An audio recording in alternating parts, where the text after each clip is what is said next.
Australian Open shocker as Katie Boulter celebrates win. But she hasn't actually won. Boulter punched the air after going 7-4 up in a third-set tiebreak against Ekaterina Makarova, having forgotten the new rule which states final set tiebreaks are the first to 10.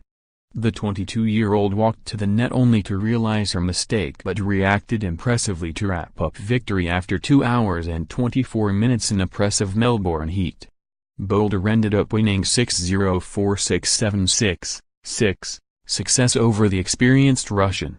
The Aussie Open tweeted the embarrassing footage and wrote, "When you think you've won the final set tiebreak but forget it's first to 10. For the record, at Katie Boulter 1 eventually advances to the 2R, def. Ekaterina Makerova 6-0 4-6 7-6. Boulter and replied and wrote, "Whoopsy."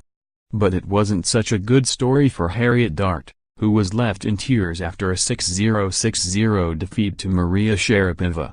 Compatriot Heather Watson was the first player to exit the tournament after a 6-1 6-2 loss to 31st seed Petra Martic. The 26-year-old has found herself stuck in the tennis doldrums and admitted she was so tense on court that she felt faint and dizzy and had to call the doctor. Watson said, "I haven't been like myself on court lately. I've got to change something. I'm not going to continue like this."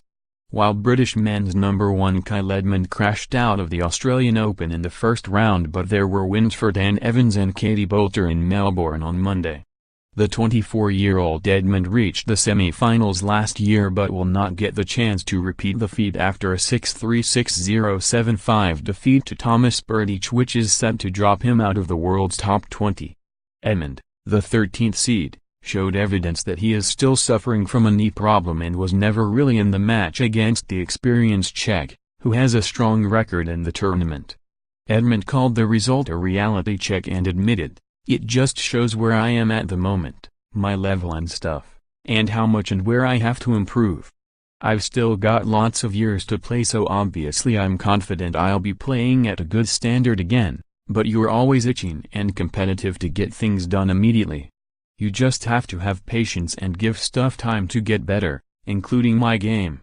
I've lost matches when I'm fully fit, so I have to work on lots of things to get back up there." Evans set up a potential second-round meeting with Roger Federer after winning his first main draw match at a Grand Slam in 2 years with a 7-5 6-1 7-6-8 win over Tatsuma Ito of Japan. The 28-year-old qualifier, who is still in the process of fighting back from a 1-year drugs ban, is relishing the possibility of playing Federer, whom he also met in the third round of Wimbledon in 2016. Evans said, "It's not very often you get to play Roger on a pretty big court, so I look forward to it. I feel pretty good. I'm getting there slowly by the day. I think I'm more mature, but I've obviously got to try and be smarter on the court, like when I get a chance to take it straight away." Cameron Norrie failed to build on reaching his first ATP Tour final last week as he was beaten in straight sets by Taylor Fritz. Norrie went to Melbourne full of confidence after his run in Auckland, but crashed 6-4 7-6, 6-6-2 to the world number 50. Norrie missed his chance to draw level in a tied second set before falling away in the third as Fritz ultimately cruised into the second round.